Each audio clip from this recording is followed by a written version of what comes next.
பாரம்பரிய உணவு பிரியர்கள் அனைவருக்கும் வணக்கம். நீங்கள் பார்த்துட்டு இருக்கிறது ஃபுட்டி தமிழா சேனல். நான் உங்கள் உமா முருகேசன். இன்றைக்கி நம்ம இந்த வீடியோவில் என்ன செய்ய போகிறோன்னு பார்த்தீங்கன்னா, இந்த வாரம் ஃபுல்லாக நம்ம விநாயகர் சதுர்த்தி ஸ்பெஷலாக நம்ம கொழுக்கட்டை வகைகள் செஞ்சிட்ருக்கிறோம். கொழுக்கட்டை செய்கிறதுக்கு தேவையான மாவு எப்படி ரெடி பண்ணுறதுங்கிற வீடியோவும் தனியாக அப்லோட் பண்ணியிருக்கோம். அதுபோல் தேங்காய் பூர்ண கொழுக்கட்டை எப்படி செய்கிறதுங்கிற வீடியோவும் அப்லோட் பண்ணியிருக்கோம். இது ரெண்டும் பார்க்காதவங்க டிஸ்கிரிப்ஷனில் லிங்க் கொடுக்குறேன், போய் செக் பண்ணி பாருங்கள். இன்றைக்கி நம்ம கடலைப்பருப்பு பூர்ண கொழுக்கட்டை எப்படி செய்கிறதுன்னு ஃபுல்லாக இந்த வீடியோவில் சொல்லியிருக்கேன். வீடியோவை கடைசி வரைக்கும் பாருங்கள். ஃபுட்டி தமிழா சேனலுக்கு சப்ஸ்கிரைப் பண்ணலைன்னா சப்ஸ்கிரைப் பண்ணிக்கோங்க. வாங்க வீடியோக்குள்ளே போகலாம். வீட்டு முறையில் தயாரிக்கப்பட்ட அனைத்து மசாலா பொருட்களும் ஃபுட்டி தமிழா சேனல் மூலமாக நானே என் கைப்பட வறுத்து தரமாகவும் சுவையாகவும் நான் கொடுத்துட்ருக்கிறேன். இது சாம்பார் பொடி, ரசப்பொடி உட்பட 10 வகையான மசாலா பொடிகள் நான் கொடுத்துட்ருக்கிறேன். இது தேவைப்படுறவங்க கீழே இருக்க காண்டாக்ட் நம்பருக்கு வாட்ஸ்அப் பண்ணுங்கள். ஆல் ஓவர் இந்தியா நம்ம கொரியர் மூலமாக அனுப்பி வைக்க முடியும். கடலைப்பருப்பு பூரண கொழுக்கட்டை செய்ய தேவையான பொருட்கள்: 1 கிலோ இடியாப்ப மாவு, 300 கிராம் கடலைப்பருப்பு, 600 கிராம் வெல்லம், 1 மூடி தேங்காய், 1 டீஸ்பூன் ஏலக்காய்த்தூள், 2 டீஸ்பூன் நெய். இப்போ நம்ம கடலைப்பருப்பு பூர்ண கொழுக்கட்டை செய்கிறதுக்கு நம்ம கடலைப்பருப்பு எடுத்துருக்கோம். இந்த கடலைப்பருப்பை நல்லா 2 முறை கழுவிட்டு நம்ம 1 மணி நேரம் முன்னாடி ஊற வச்சுக்கலாம். ஊற வச்சு எடுத்து குக்கரில் 2 விசில் விட்டு வேக வச்சு எடுத்துக்கலாம். கடலைப்பருப்பு நல்லா ஊறிடுச்சு. இதை நம்ம குக்கரில் போட்டிருக்கோம். இதை நம்ம குக்கர் மூடிட்டு 2 விசில் வேக வச்சு எடுத்துக்கலாம்.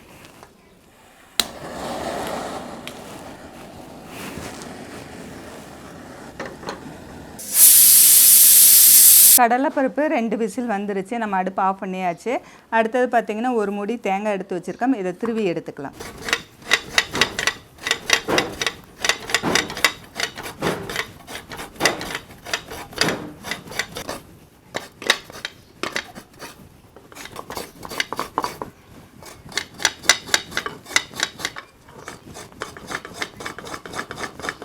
இப்போ நம்ம கடலைப்பருப்பு வெந்துருச்சு, அது ஸ்டீம் அடங்கிடுச்சு.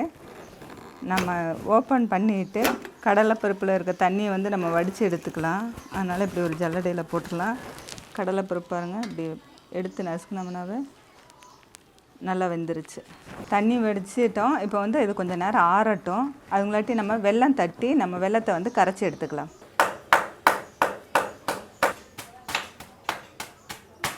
இப்போ தட்டி வச்சுருக்க வெல்லத்தை இந்த பாத்திரத்தில் சேர்த்துக்கலாம்.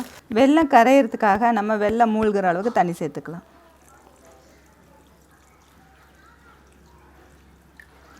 போதும், இந்த அளவுக்கு தண்ணி சேர்த்தோம்னா வெல்லம் நல்லா கரைஞ்சி வந்துடும்.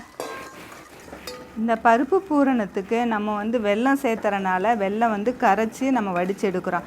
இதுவே நீங்கள் நாட்டு சர்க்கரை சேர்த்துறா இருந்தால் நீங்கள் அப்படியே சேர்த்துக்கலாம், அல்லது ஒயிட் சுகர் சேர்த்துனாலும் நீங்கள் அப்படியே சேர்த்துக்கலாம். வெல்லத்தில் கொஞ்சம் தூசியெல்லாம் இருக்கும். அதனால் நம்ம கரைச்சிட்டு வடிச்சிட்டு அதுக்கப்புறம் நம்ம சேர்த்துக்க போகிறோம். வெல்லம் பாருங்கள் நல்லா கரைஞ்சிருச்சு. இப்போ நம்ம வடித்து எடுத்துக்கலாம்.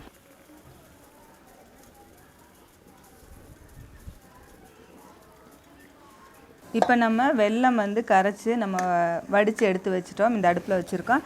அடுத்தது பார்த்திங்கன்னா வேக வச்ச கடலைப்பருப்பு இந்த மாதிரி ஒரு மத்து வச்சோ இல்லது பொட்டேட்டோ ஸ்மேஷர் வச்சோ நான் நல்லா மசிச்சு எடுத்துக்கலாம்.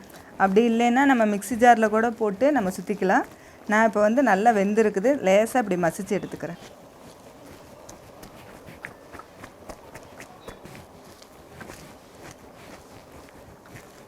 இப்போ நம்ம 1-2 மசிச்சு எடுத்துருக்கோம். அதை இந்த வெல்லத்தில் சேர்த்துக்கலாம். ரொம்ப நைஸாக ஆகணுங்கிறது கிடையாது. நம்ம இந்த மாதிரி 1-2 மசிச்சா போதும். அது கூட நம்ம துருவி வச்சுருக்க தேங்காயும் சேர்த்துக்கலாம். அடுத்தது நம்ம எடுத்து வச்சுருக்க ஏலக்காய் பொடியை சேர்த்துக்கலாம். இப்போ இதெல்லாம் நல்லா சேர்ந்து கொஞ்சம் திக்காகிற வரைக்கும் அடுப்பில் இருக்கட்டும்.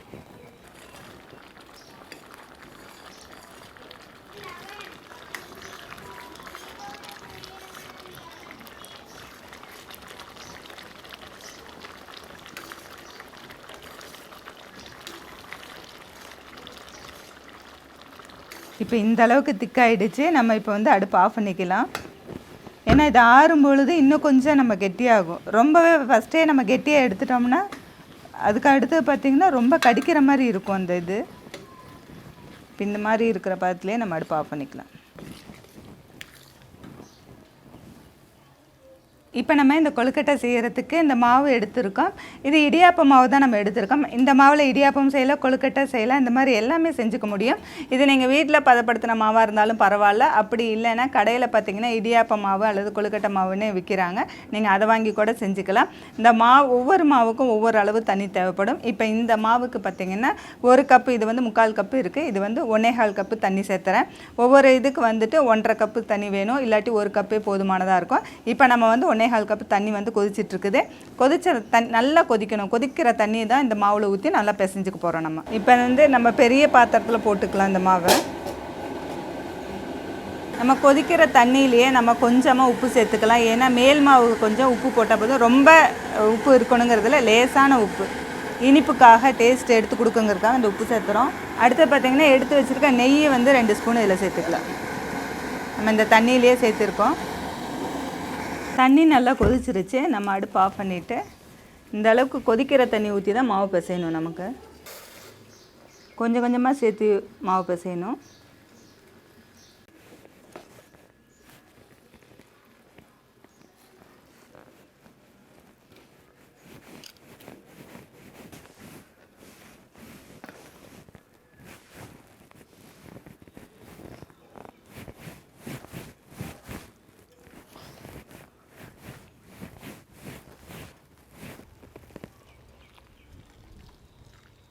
இந்த மாதிரி எல்லா தண்ணியும் ஊற்றி மாவு எல்லாமே கலங்குற மாதிரி நல்லா கரண்டிலே கலக்கி விட்டுக்கலாம். ஏன்னா மாவு வந்து ரொம்ப சூடாக இருக்கும்.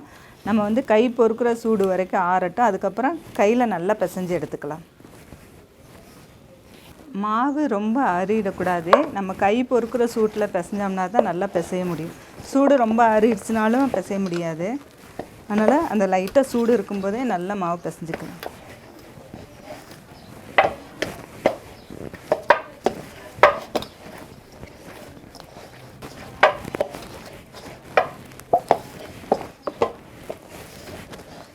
இந்த மாதிரி மாவு நல்லா பிசைஞ்சிட்டு நம்ம ஈரத்துணி வச்சு நம்ம மூடி வச்சுக்கலாம். ஏன்னா அப்படியே வச்சோம்னா காஞ்சிரும். ஈரத்துணி வச்சு மூடி வச்சுட்டு நம்ம கொஞ்சம் கொஞ்சமாக எடுத்து நம்ம வந்து கொழுக்கட்டை செஞ்சுக்கலாம். இப்போ நம்ம ஈரத்துணி போட்டு மூடி வச்சிட்டோம்னா கொஞ்சம் காயாமல் இருக்கும். இல்லாட்டி வந்து மாவு காஞ்சிருச்சுன்னா வெடிக்கும். அதனால் கொஞ்சம் கொஞ்சமாக நம்ம இந்த மாதிரி எடுத்து வச்சுட்டு நம்ம கொஞ்சம் கொஞ்சமாக மாவு எடுத்து நம்ம எந்த ஷேப்பில் வேணுமோ அந்த ஷேப்பில் நம்ம கொழுக்கட்டை செஞ்சுக்கலாம். நம்ம வந்து இப்போ இந்த மாதிரி நம்ம மடிக்கிற மாதிரி இருந்ததுனாலும் இந்த மாதிரி லேசாக மடிச்சுட்டே வரணும். அப்புறம் எந்த அளவுக்கு நம்ம இது பண்ண முடியுமோ அந்த அளவுக்கு மடிச்சுட்டு நடுவில் வந்து பூர்ணம் வச்சு நம்ம வந்து மடிச்சுட்டு இந்த ஷேப்பில் பண்ண போகிறோம். இன்றைக்கி கொஞ்சம் லேசாக இது பண்ணிக்கலாம். ரொம்ப மொத்தமாக இருந்தால் மாவு தான் அதிகமாக இருக்கும், பூர்ணம் கொஞ்சம் கம்மியாக இருக்கும். அதனால் லேசாக இந்த மாதிரி கையிலே இது பண்ணலாம். அல்லது வந்து சப்பாத்தி தேய்க்கிற இதில் வந்து நம்ம தேய்ச்சி கூட நம்ம இந்த மாதிரி மடிச்சுக்கலாம். நம்ம ஒரு ஸ்பூன் கூட எடுத்து இப்படி வச்சுக்கலாம்.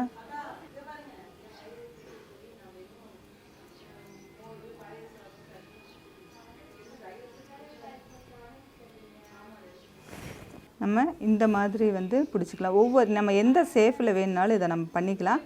இப்போ நம்ம இந்த மாதிரி ஷேப்பில் பண்ண போகிறோம்.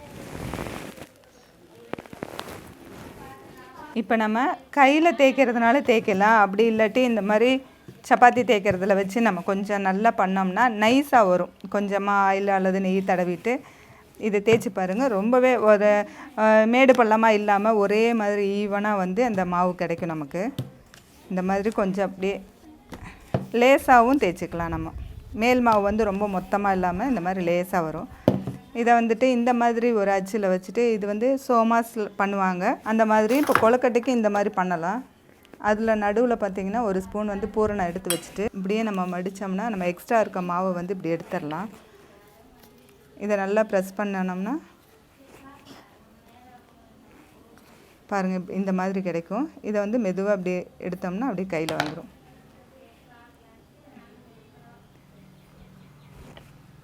இப்போ நமக்கு இந்த மாதிரி கொழுக்கட்டை நமக்கு ரெடி ஆகிடுச்சு. இது மாதிரியே எல்லா கொழுக்கட்டையும் நம்ம ரெடி பண்ணி வச்சுக்கலாம்.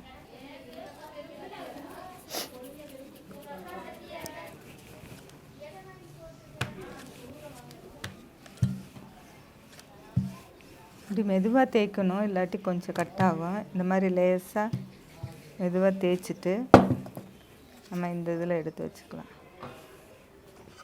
பூர்ணம் வந்து நடுவில் வைக்கணும். ஓரமாக வச்சிட்டோம்னாலும் பின்னாடி கட் ஆகும்.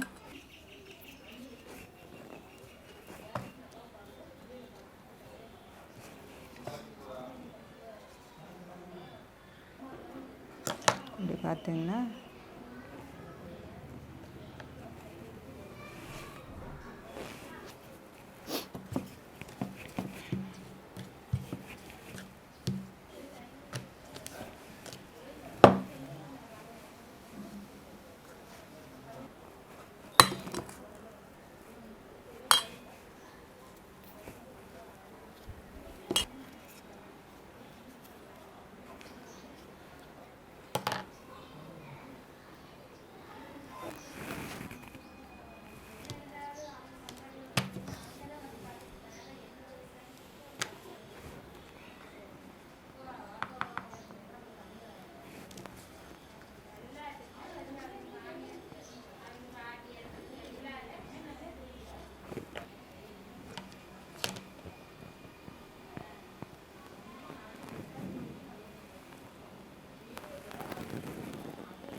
கொழுக்கட்டையில் நம்ம வந்து இந்த மாதிரி ஷேப்பில் ரெடி பண்ணி வச்சுருக்கோம். அதை வந்து இட்லி பாத்திரத்தில் வச்சு வேக வைக்கலாம், அல்லது ஸ்டீமர் இருந்தால் வேக வைக்கலாம். நிறைய பேர்த்திட்ட பார்த்திங்கன்னா ஸ்டீமர் இருக்கும், அதாவது காய்கறி வேக வைக்கிறது, அல்லது வந்துட்டு நிறைய இந்த இதில் டப்பர் வேறு ஸ்டீமர் இருக்கும், நிறைய வெரைட்டிஸ் வச்சுருப்பாங்க. நம்ம இன்றைக்கி வந்து வெஜிடபிள் வேக வைக்கிற ஸ்டீமர் எங்கிட்ட இருக்குது. அதில் வந்து இப்போ நான் தண்ணி வச்சுருக்கேன். தண்ணி கொதித்தோடனே இந்த மாதிரி வந்து 3 பிளேட் இருக்குது. இந்த பிளேட்டில் வந்து எண்ணெய் தடவி வச்சிடலாம். எண்ணெய் தடவி வச்சோம்னாலும் நம்ம வந்து கொழுக்கட்டை அந்த அடுப்பு வந்து சூடு ஆறுனதுக்கப்புறம், இந்த ஹீட்டெல்லாம் இறங்கினதுக்கப்புறம் கொழுக்கட்டை எடுக்க முடியும், இல்லாட்டி வந்து ஒட்டும். அதனால் நான் என்ன பண்ணுறேன், இப்போ இதில் வந்து வாழை இலை கட் பண்ணி போட்டுக்கிறேன். அந்த வாழை இலைக்கு மேலே நான் வந்து கொழுக்கட்டையை வச்சுக்கிறேன்.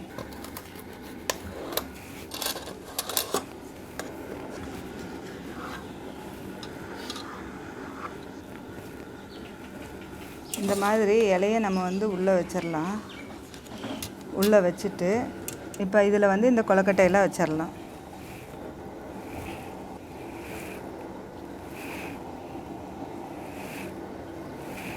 இப்போ தண்ணி சூடாகிட்டுருக்கு. நம்ம இது மேலே இந்த ட்ரே வச்சிடலாம். அதுக்கடுத்து இன்னொரு அடுக்கு இருக்குது.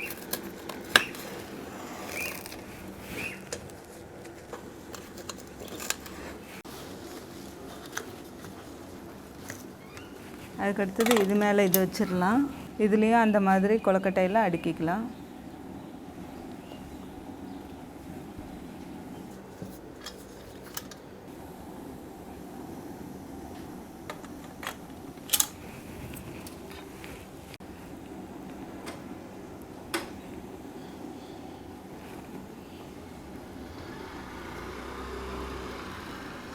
இப்போ நம்ம எல்லா கொழுக்கட்டையும் நம்ம இதில் வச்சாச்சு. இதில் வந்து மூடி போட்டு ஒரு 10 நிமிஷம் நல்லா வேக வச்சு நம்ம எடுத்துக்கலாம். இப்போ நம்ம 10 நிமிஷம் வெந்துருச்சு. நம்ம அடுப்பு ஆஃப் பண்ணிவிட்டு எடுத்து பார்க்கலாம். இப்போ கொழுக்கட்டையெல்லாம் ரெடி ஆகிடுச்சு, நல்லா வெந்துருச்சு. ஒரு 2 நிமிஷம் சூடு ஆறட்டு. அப்போ தான் வந்து கொழுக்கட்டை வந்து உடையாமல் எடுக்க முடியும். ஆறினோன்னு எடுத்துக்கலாம்.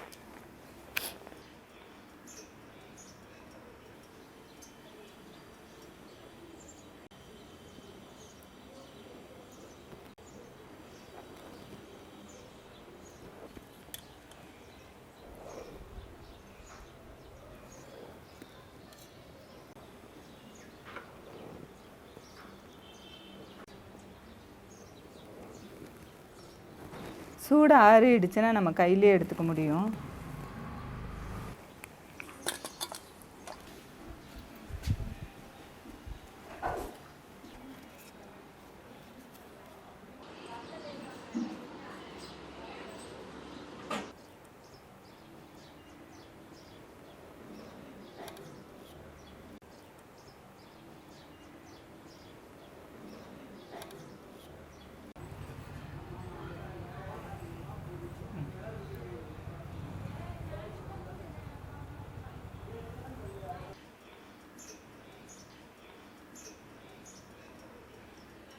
இப்போ நம்ம பருப்பு பூரண கொழுக்கட்டை, அதாவது இன்றைக்கி வந்து நம்ம கடலை பருப்பு பூரணம் வச்சு நம்ம கொழுக்கட்டை செஞ்சுருக்கோம்.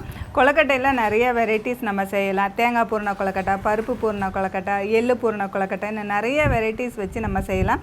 நேற்று வந்து நம்ம தேங்காய் பூரண கொழுக்கட்டை எப்படி செய்யுது நம்ம வீடியோ அப்லோட் பண்ணியிருந்தோம். இந்த மாவு எப்படி ரெடி பண்ணுறதுங்கிற வீடியோவும் நம்ம ஏற்கனவே அப்லோட் பண்ணியிருக்கோம். அதெல்லாம் பார்க்காதவங்க டிஸ்கிரிப்ஷனில் லிங்க் கொடுக்குறேன், போய் செக் பண்ணி பாருங்கள். இன்றைக்கி வந்து இந்த பருப்பு பூரண கொழுக்கட்டை எப்படி செய்யுதுன்னு காமிச்சிருப்போம். இந்த வீடியோ பிடிச்சிருந்தா லைக் பண்ணுங்கள், ஷேர் பண்ணுங்கள். வீடியோ பற்றின கருத்துக்களை கமெண்ட் செக்ஷனில் கமெண்ட் பண்ணுங்கள். ஃபுட்டி தமிழா சேனலுக்கு சப்ஸ்கிரைப் பண்ணலைன்னா சப்ஸ்கிரைப் பண்ணிக்கோங்க. மீண்டும் அடுத்த வீடியோவில் சந்திக்கலாம்.